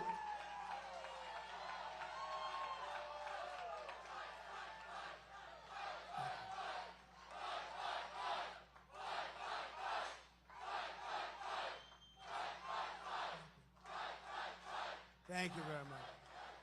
That's what we have to do. November 5th will be the most important day in the history of our country. And together we will make America powerful again. We will make America wealthy again. We will make America healthy again. RFK Jr. is going to be in charge of that. Is that good? He'll be in. I said, Bobby, just leave the liquid gold alone. Let me handle that. Just leave me alone with the liquid gold. We're going to pay off so much debt and lower your taxes. We will make America strong again. We will make America proud again. We will make America safe again. And we will make America great again. Thank you. Thank you, North Carolina. God bless you all. God bless you. Thank you, fellas. Good luck, Dan. Good luck. Good luck.